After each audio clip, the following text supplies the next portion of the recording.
What is going on, my broskiis? My name is Toadskii, back again, here to bring you guys yet another One Piece Treasure Cruise video, and today we're having a look at the brand new, the finale Sugo-Fest of One Piece Film Red Super Sugo-Fest. I'm invincible. This event is crazy, right? We know this is the third Super Sugo-Fest we've had in, what, 1.5 months. It's been ridiculous. I know that a lot of people are just choosing to straight up skip the Sugo-Fest, and I completely understand that. No harm done. I completely get it. I don't blame people for doing it. I'm honestly suggesting for people to skip this Sugo-Fest. I just don't think it's really in a lot of people's worthwhile to just spend their gems here. I think it is worthwhile to save them, potentially from this point, to save them for the 8.5 year anniversary, which should be in November, or just save up for New Year's straight up. I think those are probably your two best options, as in for the best Sugo-Fest moving forward from this point onwards. Unless if something crazy comes out before then, but I'm not really expecting that. So let's jump into this Sugo-Fest, go through each part, and kind of determine which part is the best to actually be pulling on.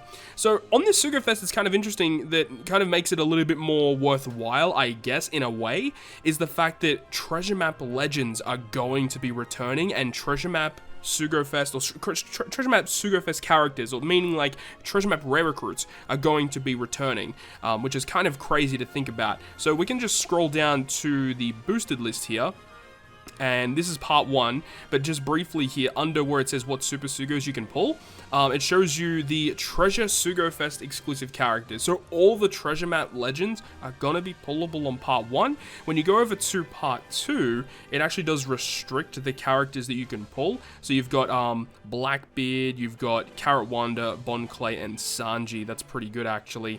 And then what do you have for part 3? Part 3, you have Blackbeard, Croc, Koala, Iza, Okiku. Well, just in terms of Treasure Map Legends, part 2 is definitely better.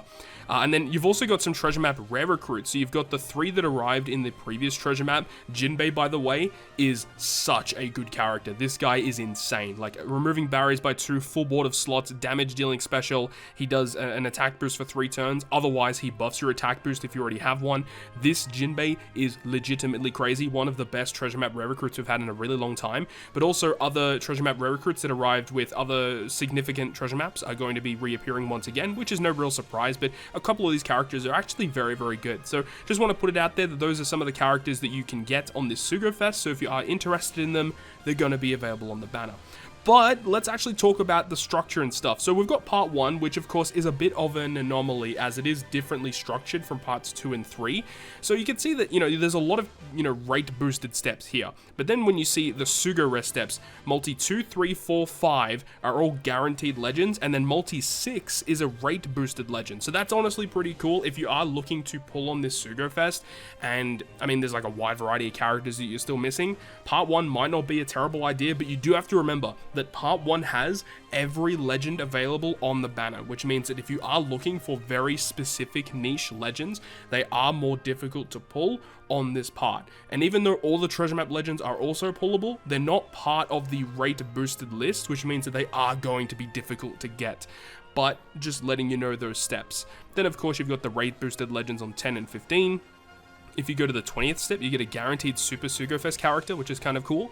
And then the 25th gives you a 50% chance for any specific poster to be a red, which is crazy. And then the 30th pull does not guarantee you any of the new characters, but it says limited pull Sugo-Fest exclusive character is accessible on the 30th multi. So just looking at part 1, we can see that obviously Luffy and also the Usopp and Yasop character are both going to be pullable on part 1, but their rates are going to be a little bit more reduced than what you'd expect, which is a bit of a downside.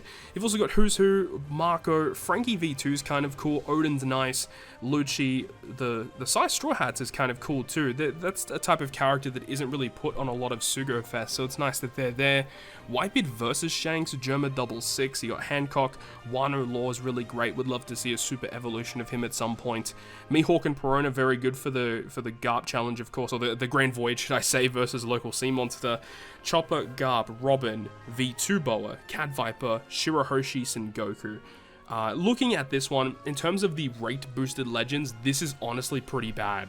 The thing with this is that there's no massive heavy hitter character that I just think straight off the bat is like a top 5, top 10 legend in the game. None of these are really screaming that to me.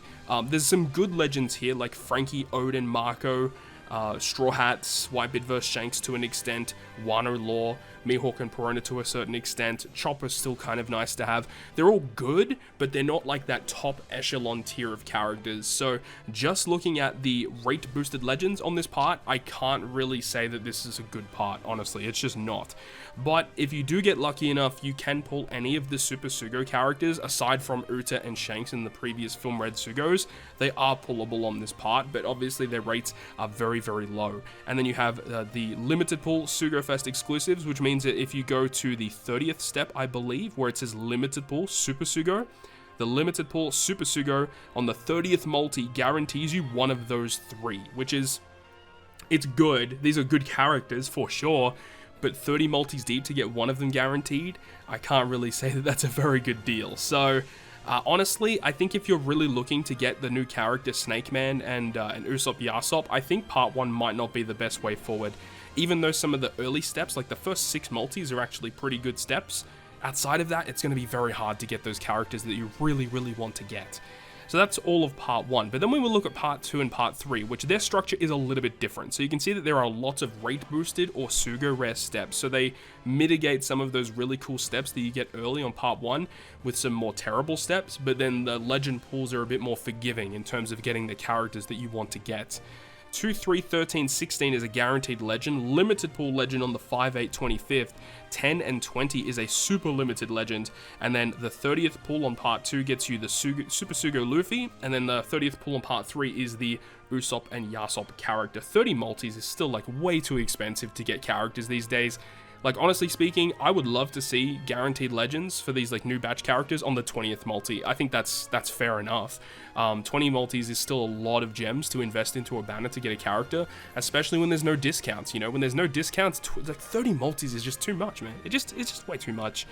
And then you go on to part 2. Let's look at part 2 characters and who's actually available. So for part 2, you've got Snake Man, you got Yamato Ace, Luffy Crew, and Goldie Roger. So Goldie Roger is a little bit outdated now. He's not bad by any stretch of the imagination. Goldie Roger is still easily a top 10, 15-ish legend in the game, still amazing. Luffy Crew is the best legend in the game. I don't think that there's any competition, except maybe Kaido. Kaido's like probably the only competition. Ace Yamato is still super solid, and then the new Luffy is good. But then you got the Treasure Sugo characters. Remember that the Treasure Sugo characters should have a decently okay rate, I think. I'll have to wait and see what the rates are actually like. But like Blackbeard's fine. Carrot Wanda is really useful. Since pulling her, I've actually used Carrot Wanda a lot more than I thought, and they're actually very good. They've got good supports too. Bon Clay is obviously amazing, and Sanji's kind of okay. He's kind of mid though, to be honest. But then as for the normal legends, you've got, oh man, Hiyori's really good. I think she's going to be very key moving forward in the future. Black Marie is fine. Kid's very good. Brooke is kind of mid. Kinemon Dinjiro is kind of mid. Cat Viper's nice to have. Robin Jinbei is okay, not too bad at all. Vivi's fine. Mori is fine. I'm not a big fan of Luffy Sanji. Rayleigh is very good. The V3 Rayleigh is very, very good for the Grand Voyage versus local sea monster. Stampede Luffy recently got his level limit break alongside Bullet right next to him, so those two could be nice to get if you guys are looking to max those characters out. You've obviously got V1 Shirahoshi Mancherry, which is probably not ideal. You got V2 Katakuri, obviously got his level limit break in Super Evolution relatively recently. You got Garp, you got V1 Judge, Lucy, which is interesting, okay. You've also got Dogstorm, V1 Law, V1 Mihawk, and V1 Shanks. So again, if you're looking for local sea monster stuff, part 2 looks to be the way to go in terms of getting dupes for characters. V1 Mihawk's interesting because he actually doesn't have a level limit break yet, so it could be interesting to see what they have in store for this guy, because he kind of deserves a Super Evolution and well, he has a Super Evolution, no, I mean a level limit break. He kind of needs that, so it'd be interesting to see what they do regarding that. But overall, this part looks fine. Like, you got a couple of big hitters. Like, the big hitters that I see immediately, aside from the Super Sugos, because we all know that they're amazing. Like, Hiyori's really good. Kid, Cat Viper, maybe Robin Jinbei, maybe Vivi. Like, those are the probably key ones that you'd want to get. And then, obviously, you got the really cool level limit breaks in Bullet, V1 Shanks, Stampede Luffy, and also V2 Katakuri. So, part 2 looks fine. But again, it's not really wowing me like some of the other parts that we've seen with the Uta and Shanks banner. But definitely, like, Luffy, Straw Hats, Yamato, Ace, and the new Luffy are probably the characters that are, like, holding this part up, honestly. So, in terms of the treasure map legends, though, this is a really good pool of treasure map legends, like Carrot Wanda, Blackbeard, and Bon Clay in particular. All really nice characters to own. And then, of course, depending on how deep you go on the Sugo-Fest, you've got the limited steps as well. So the limited steps are actually a lot more restricted than I thought. And instead of like chucking a lot of the really bad pools, they actually do put those treasure map legends on here. So you see like the Sanji, Bon Clay, Carrot Wanda, and Blackbeard are all on the limited pool step. And then on the super limited step, you've got Blackbeard as one of those characters that you can pull. So the super limited step is actually pretty good here. The limited pool step is also very, very nice to see here as well. So those steps do appear, I think it was what, 10 and 20? Yeah, 10 and 20 is a super limited, and then you've got the regular limited pool 5, 8, 25. So there you go. I think that's actually not too shabby, all things considered, for part 2. But now we move on to part 3. Remember that Usopp and Yasop are not a Super Sugo-Fest exclusive, which means that they are able to put an additional character that is a Super Sugo on this part. So you've got the Dex Anniversary Luffy, Strength Anniversary Kaido, Yamato, and then the Blue Final Tap Luffy. Look, Blue Final Tap Luffy, I think a lot of people agree that he's probably the worst Super Sugo-Fest character in the game. And I can't really suggest, you know, going all out just for that character there. Yamato, though, is probably getting a somewhat power creeped in a certain way. Like, a lot of people don't really opt to use her as a captain that much anymore. She's still very good, though. As long as the enemy doesn't have, like, full immunity and stuff, being able to inflict increased damage taken on top of getting Wano slots, on top of, you know, her amazing captain ability, boosting, you know, Striker, and then either Driven, Free Spirit, or Int, or Sai, whatever you want. She's really good, and of course, one of the best Pirate Rumble characters in the game. There's nothing really to complain about with Yamato. She's really good. Strength Kaido is probably the second best legend in the game. He's so good. Essentially, in any content, he's going to be great to have. Being able to just get Wano slots and then get the conditional against it, the huge orb boost, Striker powerhouse, great combination, of course. He has a couple of good supports too. He's really, really good. And then Dex Anniversary Luffy. I think Dex Annie Luffy is probably going to be a better unit in the long run compared to Snake Man. I think he's got a more stable captain. And I think that the super tandem mechanic of this character is going to be more valuable than the final tap of what Luffy, meaning the Snake Man Luffy, has currently that's just releasing. So I do think that Dex Annie Luffy is a more valuable character than the recently released Snake Man Sai Film Red Luffy. So there's that. In terms of the Super Sugos, the first two really good. Yamato's nice to have, and then the quick Luffy is just kind of a meme, honestly. You have the treasure map characters. This pool of treasure map characters is a lot less enticing. Crocodile is very nice to have, though. His support attaching to some very key characters, specifically Robin, and it's really nice to get a free chain boundary whenever you're inflicted with a chain coefficient reduction. And then you've got Izo Okiku, who have a really good support that attach to key Whitebeard or you know, Whitebeard characters, and also some of the samurai characters to remove paralysis. Their special and captain are pretty bad, but overall, like, very useful as a support and very good in Pirate Rumble, actually. And then you got Blackbeard once again, and then Koala's just kind of okay. She sees some niche usages, but doesn't see that much play, honestly. But then in terms of the regular legends, we've got a lot of interesting ones here. Usopp Yasop obviously would be one of the characters that people would love to get. Ulti, I'm not a big fan of Ulti. I think she was terribly designed, and the thing about Ulti is that there hasn't been any content since her release where she has been quote-unquote optimal for it. She just seems kind of okay right now, though I must say that the big thing about Ulti that I like is her support.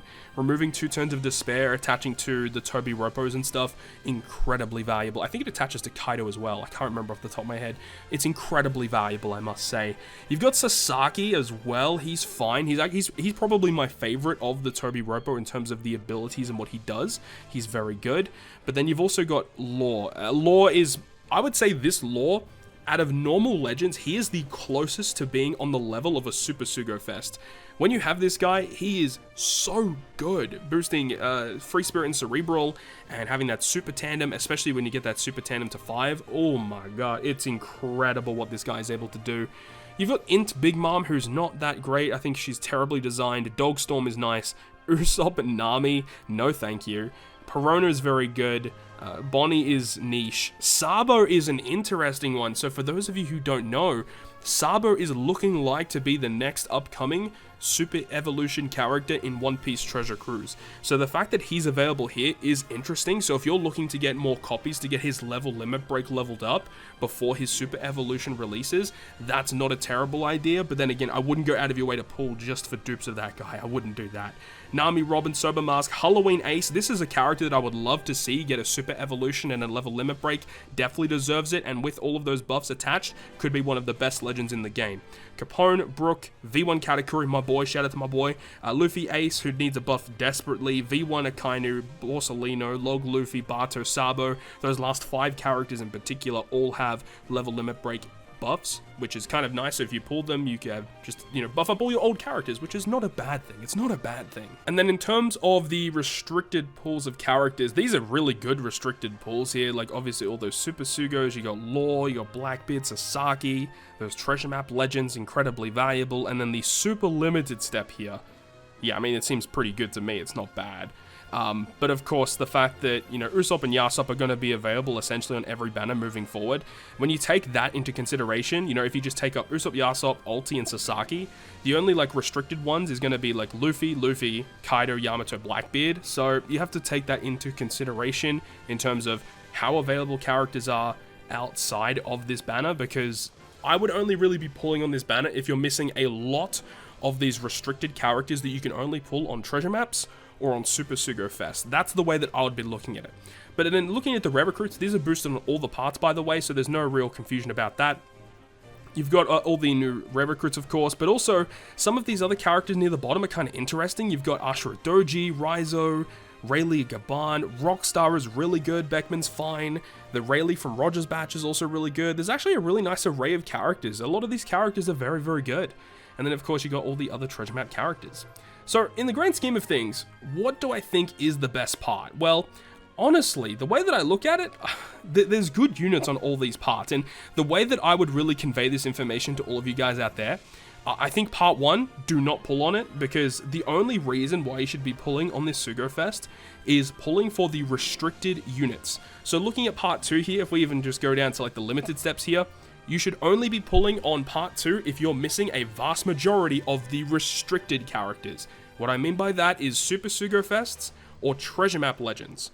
If you're missing a vast majority of either of those 2 types of characters, those are the parts you want to pull on. So you can see with part 2, you've got the Super Sugos in Luffy, Ace Yamato, Luffy Crew, Roger, and then the restricted treasure map characters of whoever that might be, with Bon Clay, Sanji, Carrot Wanda, Blackbeard. If you're missing a majority of those, go for part 2. But then you've got part 3, which is slightly different, where you've got, you've got access to Luffy, Kaido, Yamato, Blackbeard, Koala, Izo Okiku, Blackbeard, Crocodile. If you're missing a vast majority of those characters, then part 3 is probably where you want to go. But in the grand scheme of things for this Sugo-Fest, I really cannot advise to be pulling on this one. I think it would be a more wiser decision to conserve your rainbow gems for either the 8.5 anniversary, which should be coming in November, or the New Year's Sugo-Fest coming at the end of the year. That's what I would suggest to you guys moving forward regarding this Sugo-Fest. But that's going to wrap it up from me. Thank you so much for watching. If you guys enjoyed it, make sure you go ahead and leave a like. And if you want to stay up to date with all the content that I post, including more One Piece Treasure Cruise content, make sure to hit the subscribe button down below. But other than that, guys, I'll see you guys within the next video.